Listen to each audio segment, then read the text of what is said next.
J'y tiens comme la prunelle de mes yeux, ouais, c'est mon trésor de guerre, si je peux dire ça. Si vous saviez. J'ai longtemps attendu avant de comprendre ce qui tenait tant à cœur à Vladimir Cosma. Quand je l'ai rencontré, rien, mais alors vraiment rien ne s'est passé comme je l'avais imaginé.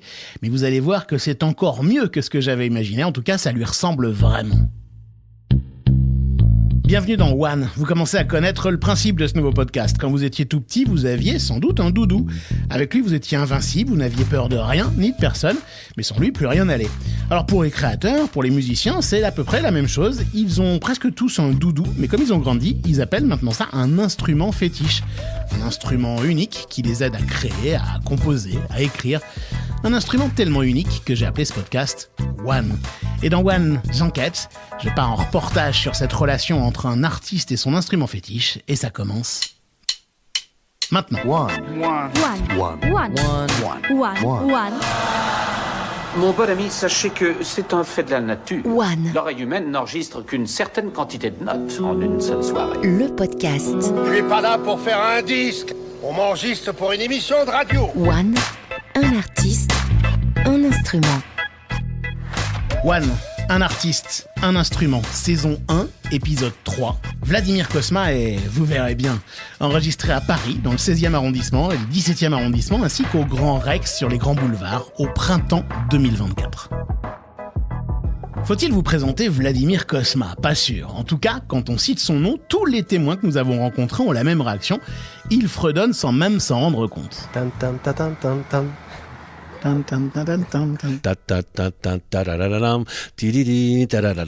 Il a composé la musique d'un nombre inouï de films français, notamment dans les années 70, 80 et 90.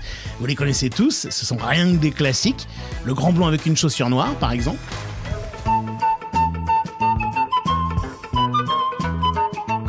Ou les aventures de Rabbi Jacob. Aussi La Boum, La Loue la Cuisse, L'As des As, La Chèvre, Diva, ou même des chansons originales comme Destinée pour les sous-doués en vacances. Destinée, on était tous les deux destinés. Ou Reality pour La Boum. Dreams are my reality, the only kind of real fantasy. Ce qui maintenant me paraît incroyable, c'est le nombre de tubes qu'il a écrits. En fait, c'est pas que le compositeur de La Boum, et vraiment loin de là. Il a composé des choses avec tout le monde, en fait. Aussi bien que des chansons de la variété, par exemple avec Marie Laforêt, que en jazz, et je sais pas, il doit avoir une centaine de titres qu'on pourrait appeler vraiment des tubes. Cette voix est très importante pour la suite de notre histoire. C'est celle d'Albin de la Tour, le fondateur du festival de musique classique 1001 notes, une référence dans son domaine, à la fois Albin et son festival. Alors moi je connais Albin grâce à Delight, mon travail quand je fais pas de podcast, et un jour il me raconte une drôle d'histoire sur Vladimir Cosma. Vers 23h un dimanche soir, j'avais reçu un appel de quelqu'un, une relation du travail, qui me dit écoute Albin, est-ce que tu as besoin d'argent ? Voilà, je sais pas ce qu'on dit dans ce cas-là, mais moi j'ai dit pourquoi pas. Ma curiosité était encore plus aiguisée. Et il me dit très bien, je te passe quelqu'un, c'est Vladimir Cosma. Évidemment, c'était pas tombé dans l'oreille d'un sourd. Je voulais absolument inviter Cosma dans ce podcast, mais j'avais aucun moyen, mais vraiment aucun moyen de rentrer en contact avec lui. Alors, soyons francs, j'ai harcelé Albin pour rencontrer Vladimir Cosma, avec qui il travaillait parfois depuis ce coup de fil tardif. Tout ça nous amusait beaucoup, mais ne débouchait pas sur grand-chose quand un soir, à mon tour, un peu tard, je reçois un appel d'Albin. « Salut, jeudi j'ai rendez-vous chez Vladimir, je t'emmène avec moi. » Bon c'était cool, mais jeudi c'est dans 2 jours. On est jeudi, rendez-vous à Paris, dans le 16e, le très beau 16e, celui où j'étais encore jamais allé. Je sais même pas si Vladimir Cosma est vraiment prévenu, s'il est ok pour qu'on enregistre, s'il sait ce qu'est One, si même il sait ce qu'est un podcast, mais j'essaie de pas trop y penser pour ne pas trop stresser. Ce que je sais, c'est que je suis très chargé comme une mule avec tout le matériel, et cette fois j'ai pas d'ingénieur du son, je me débrouille tout seul et je demanderai peut-être de l'aide à Albin si les choses tournent bien. Et nous voilà dans un hall d'immeuble. On prend un vieil ascenseur qui m'a paru gigantesque, on appuie sur le dernier bouton, tout en haut, et cette fois je savais un peu à quoi m'attendre quand la porte allait s'ouvrir. Vladimir, c'est Vladimir, c'est l'homme du Grand Rex, c'est l'homme qui a réconcilié à la fois le cinéma et la musique des films. La joie, quand on m'a appelé en me disant est-ce que tu accepterais ou tu voudrais que Vladimir Cosma vienne donner un concert, ça a été une joie sans pareil. C'est Bruno Blancart que vous entendez. Il dirige le Grand Rex à Paris, la salle dans laquelle Vladimir Cosma a lui-même dirigé plusieurs concerts, sa salle fétiche, quoi. Et j'ai eu le temps de passer voir Bruno pour me préparer avant de rencontrer Vladimir. Ce qui est formidable avec Vladimir, c'est que il a une consonance très populaire. Et le Grand Rex, c'est sur les grands boulevards. C'est un cinéma historiquement extrêmement populaire. Et donc, le faire venir ici, ça rejoint un peu tous les triangles de ce qu'on aime. C'est-à-dire le film populaire, la musique populaire, un compositeur populaire et le cinéma.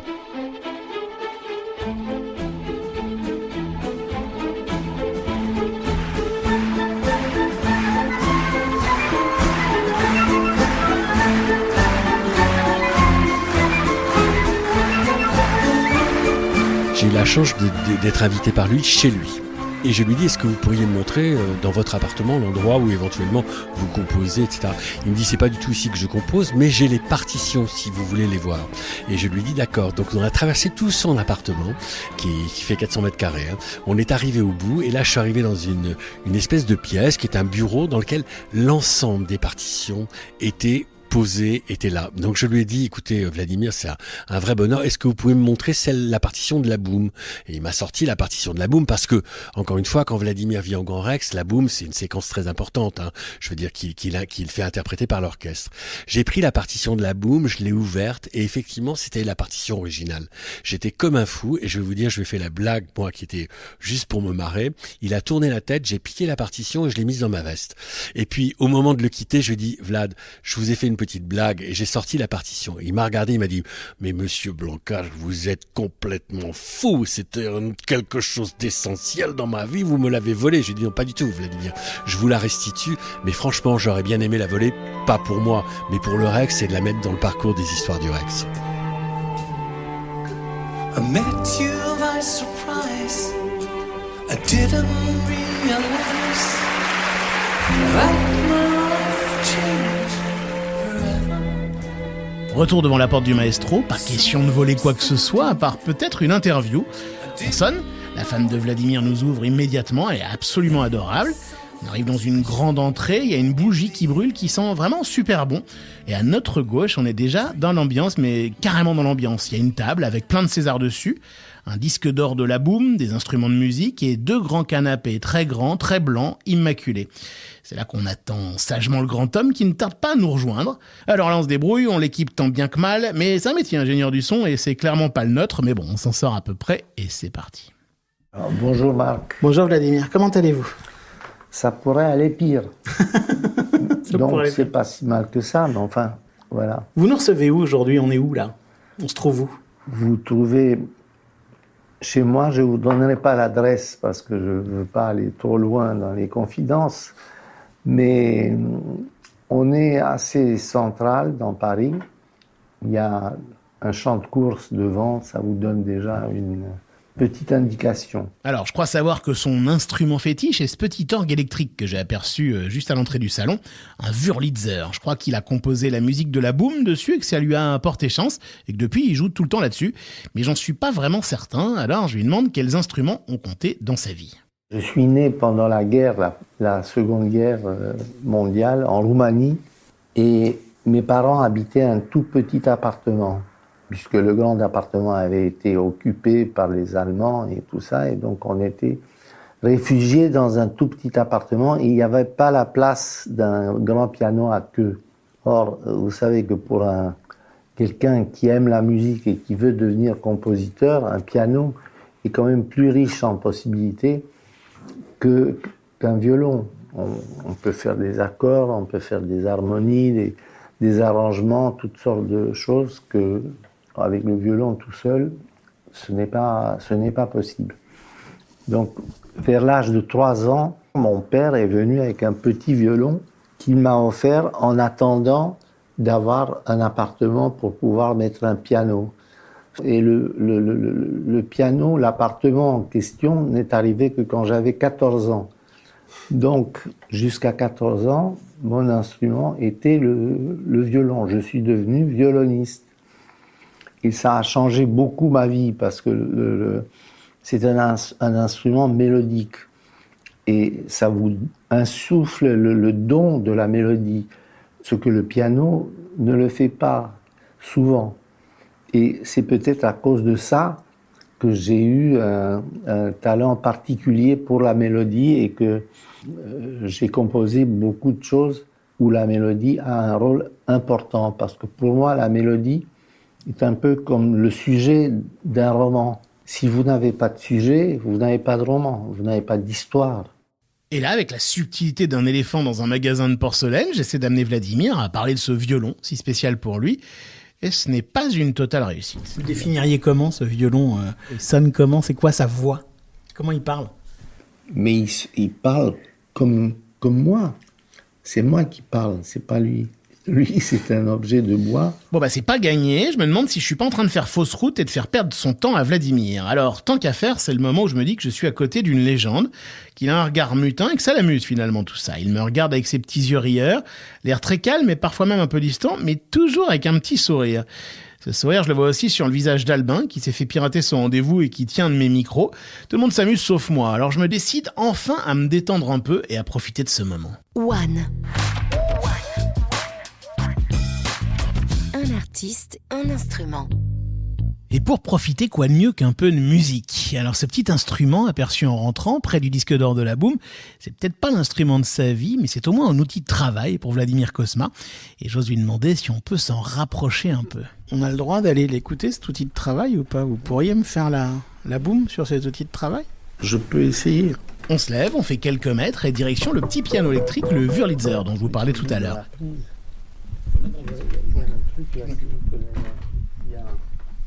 Il faut sortir là. Maintenant. Voilà. C'est un drôle de piano très ancien qui, dès qu'on le branche, se met un peu à vibrer. Et là, tout d'un coup, ça devient tout simplement magique.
Vladimir joue la boum, 1 fois, 2 fois, 3 fois, 4 fois, il est hyper perfectionniste. Et on parle enfin de la place de ce petit piano électrique dans sa vie.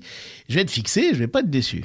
Est-ce que vous l'utilisez encore tous les jours quand il y a des idées que vous avez en tête, ce truc-là, ce Wurlitzer, ce petit piano électrique ou... Ah oui, bien sûr. Si je suis ici, je me mets là. Si je suis au fond, je me mets sur l'autre. Ce qui compte, c'est l'instrument le plus proche. Voilà. Et vous l'emmenez encore dans le coffre de votre voiture? Ah oui, ça oui, parce que j'ai pas un autre, vous voyez. Ça, vous voyez, on enlève ici les pieds. Ouais. Là, et ça devient tout à fait transportable dans un coffre de voiture. Au moins c'est clair, je croyais que c'était son instrument fétiche, mais c'est juste le prolongement de sa main. Du coup, j'essaie de l'emmener vers un autre instrument dont m'avait parlé Albin, son grand piano, son piano à queue. Pour ça, il faut faire un peu de sport. Ça va. Il faut aller au fond. Bon, alors on se dirige vers le piano. On va faire un peu de sport. Le boss du Grand Rex m'avait prévenu, c'est grand chez Vladimir Cosma, très grand. On revient sur nos pas, on tourne à droite, on arpente un couloir interminable. Je me demande parfois si on est encore à Paris d'ailleurs. On croise des gens, c'est un truc de fou, c'est tellement long qu'on a le temps de demander à Vladimir Cosma l'histoire de cette musique de la boum. Écoutez, l'illumination de la boum est arrivée par une sorte de malentendu. Parce que j'avais à faire 2 musiques de films importants. L'inspecteur La Bavure avec Coluche et Depardieu, et Le Coup du Parapluie, qui était un film de Gérard Houry. Et à ce moment-là, je reçois un coup de téléphone de la Gaumont qui m'appelle pour me dire qu'ils ont un film avec des jeunes et tout ça, qui veulent absolument que je fasse la musique de ce film-là, qu'il y a des chansons, il y a beaucoup de musique, etc. Et moi, je n'avais pas du tout, jamais de ma vie, fait des musiques de danse. J'ai jamais été dans une boîte de nuit. Donc je découvrais un monde qui n'était pas du tout le mien et que je connaissais pas du tout. Et une demi-heure plus tard, je reçois un coup de téléphone d'Alain Poiret, qui était le directeur de la Gaumont, qui me dit « Écoutez Vladimir, c'est inacceptable, vous voulez pas faire la musique, c'est absolument... Il faut que vous fassiez la musique en une semaine. Parce que nous n'avons plus le musicien qui devait faire la musique, qui était Michel Polnareff. Donc maintenant, on est dans une urgence absolue et il n'y a que vous qui puissiez vite faire cette musique. » Ce n'était pas une demande, c'était un ordre. Vous voyez, parce que Alain Poiret, c'était le bon Dieu à la Gaumont. Et vous ne pouvez pas faire que L'As des As, et le Rabbi Jacob et des films comme ça, avec des vedettes et tout ça. C'est un petit film, il n'y a pas de vedettes, il n'y a pas tout ça, mais voilà. Donc, j'avais plus à dire, à réfléchir. Je me suis dit, bon, d'accord, si, je vais m'y mettre. Et dans une semaine, je me suis mis tous les matins à chercher un thème. Et j'ai pas cherché un slow, ou j'ai cherché une belle mélodie. Je me suis dit, l'habillage, l'orchestration, tout ça, je vais les faire après, si le thème est accepté. Donc, j'ai fait ce thème, j'ai envoyé ma maquette qui a été prise et qui a beaucoup plu. Et à un moment, après tous ces couloirs, on arrive dans une pièce un peu sombre qui ressemble presque à une caverne, mais alors une caverne un peu classe quand même. Il y a un grand bureau, des partitions un peu partout, un piano et des étagères bien garnies. Alors là, on est dans une pièce, c'est la pièce quoi? C'est une pièce c'est votre bureau? C'est une pièce de musique, de travail. J'appelle ça ma salle de torture. Alors si c'est une pièce de musique, comment ne pas écouter à nouveau cette mélodie de la boum qui a tant plu, mais sur le piano à queue cette fois.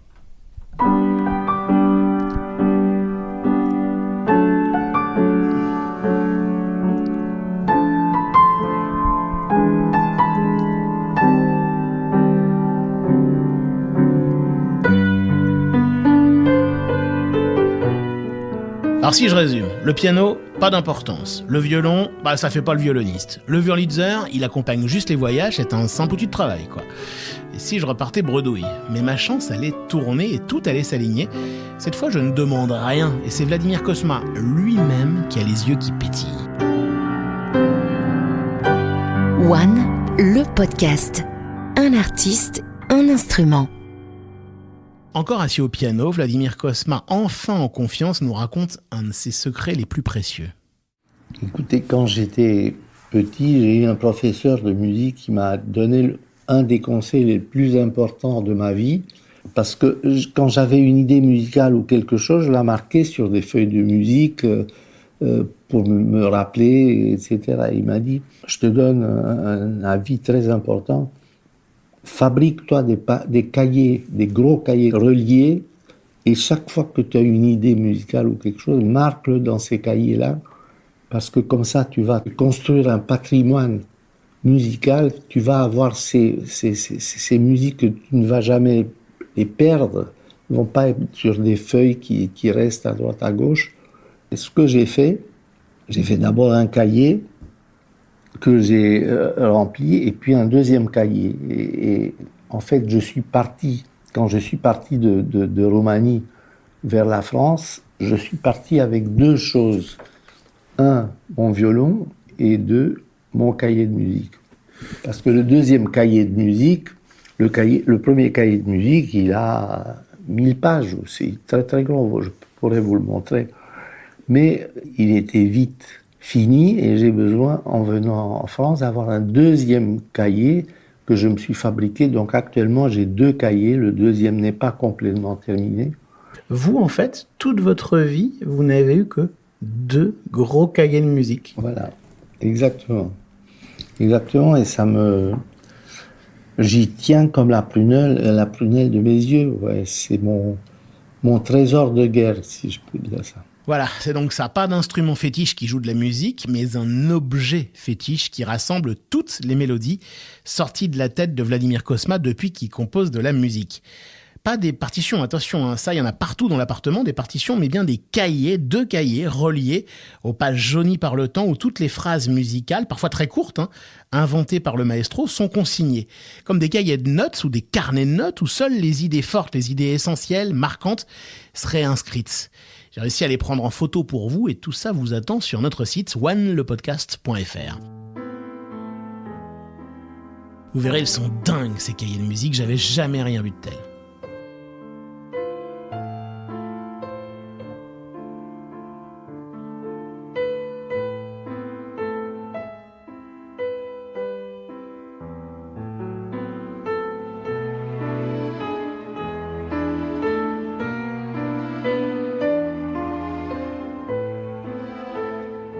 Je pense que chaque compositeur a une façon très personnelle d'avoir un lien avec ses œuvres.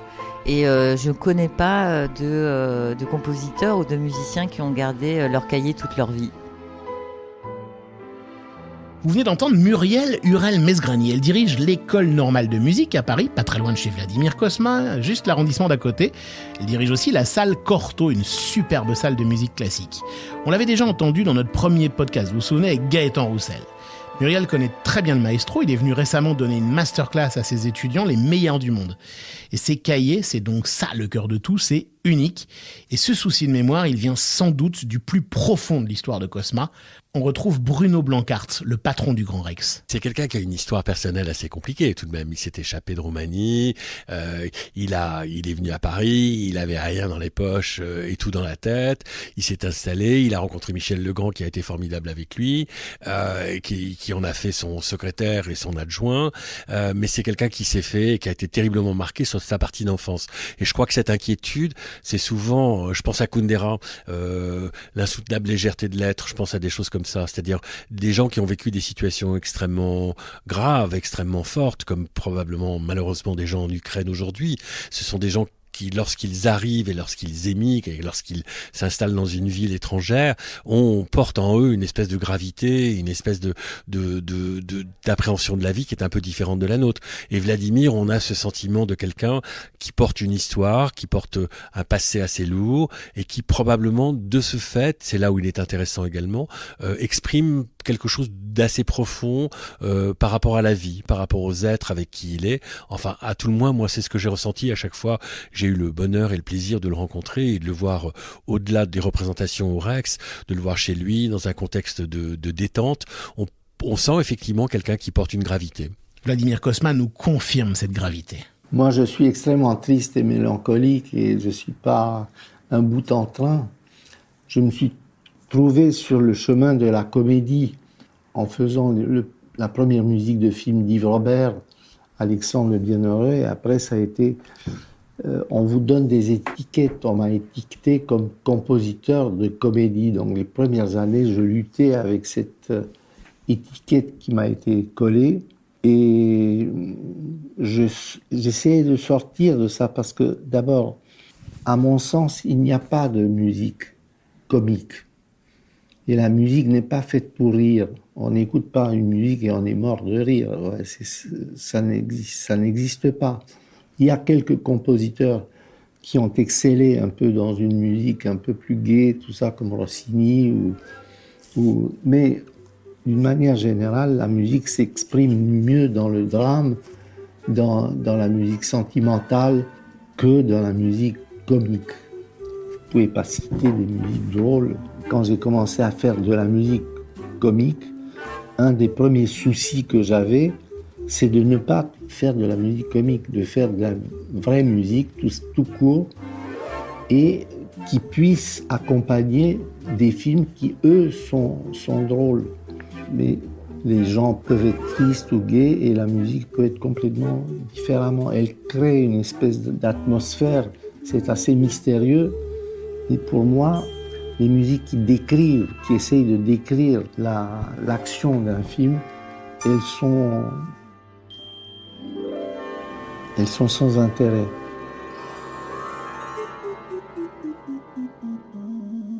Des musiques d'apparence joyeuse, légère, avec de la flûte de Pan, héritée de sa Roumanie natale, mais qui cachent une immense mélancolie. Voilà peut-être le secret de tout. Et ces mélodies si puissantes qui sont là, dans ces 2 grands cahiers, elles sont toutes devant nous, capturées au moment même où elles naissaient. Voilà les cahiers, ça c'est le premier. Il est un peu... Il faut le relier comme il faut. Là, il est dans l'état brut, tel qu'il arrive depuis que j'avais l'âge de 14 ans. Mais on trouve dedans des thèmes, par exemple le Rabbi Jacob ou le Grand Blond, qui sont esquissés là-dedans, qui sont dans leur forme initiale là-dedans. Ah oui. Quand l'idée est sortie de votre tête. Voilà, les quelques notes, ouais, tout est là-dedans. Je vois à perte de vue des portées avec plein de notes de musique sur des grandes feuilles. Tout est écrit au crayon de papier. Parce que ce qui est le plus important, c'est la gomme. C'est très graphique, c'est émouvant. De temps en temps, Vladimir me dit « Regardez, là c'est le Grand Blond ». Et bien sûr, moi je vois juste des points sur des lignes. Mais pour lui, c'est évident, tout y est. Même des exercices avec une légende de la musique. Il y a même des pages où il y a des leçons avec Nadia Boulanger. Quand j'ai travaillé avec elle. Vous connaissiez Nadia Boulanger? Je dois avouer que moi, je la connaissais pas bien. Et Muriel Hurel-Mesgrani la connaît bien. Logique, l'école normale de musique était sa maison. Nadia Boulanger est une grande pédagogue, grande enseignante dans la musique classique.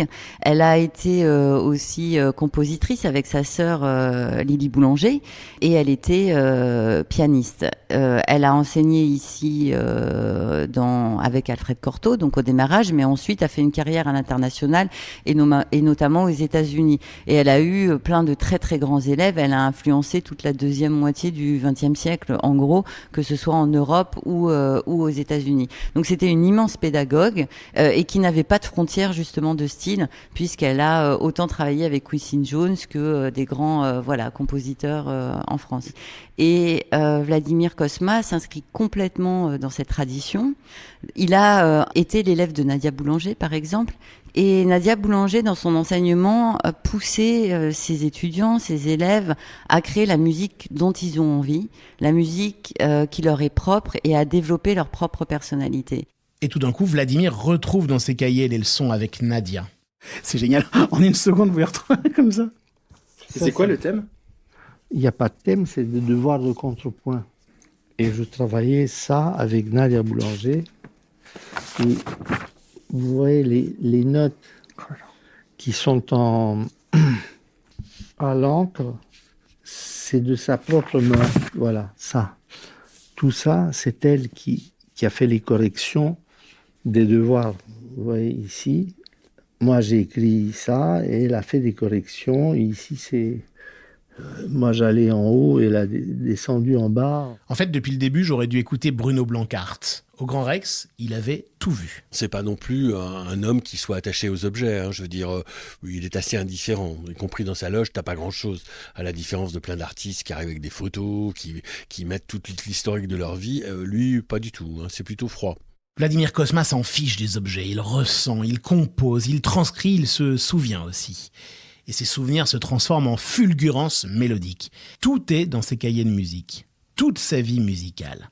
Alors quand il me montre les quelques notes du thème de Rabbi Jacob, je peux pas m'empêcher de regarder le piano, de le désigner. Et lui, il a envie de nous faire plaisir pour finir cet épisode.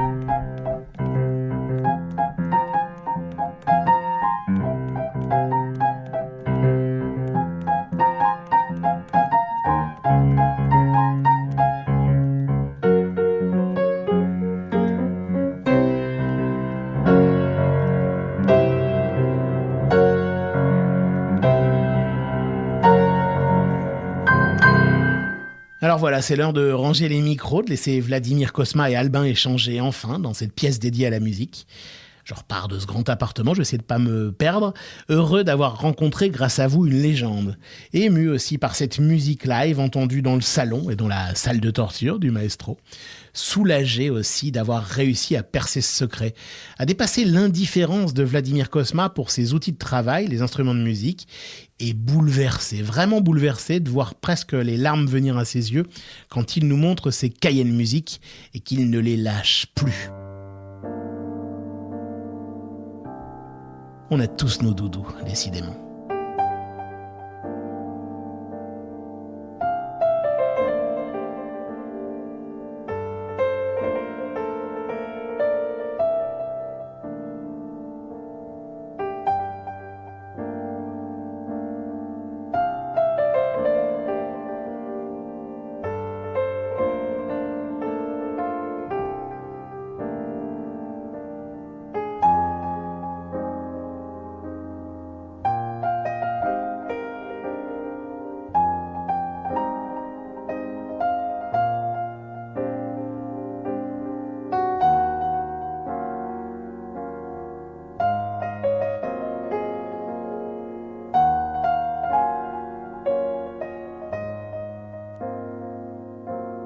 Des images du disque d'or de la Boom, du Wurlitzer, du piano et bien sûr des cahiers de musique de Vladimir Cosma ou encore la playlist de cet épisode avec cette promenade sentimentale sublime issue de la bande originale de Diva.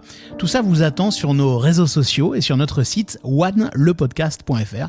Onelepodcast tout attaché.fr. One. Un artiste, un instrument. One est un podcast produit par Big Red Machine en partenariat avec la SACEM et la copie privée.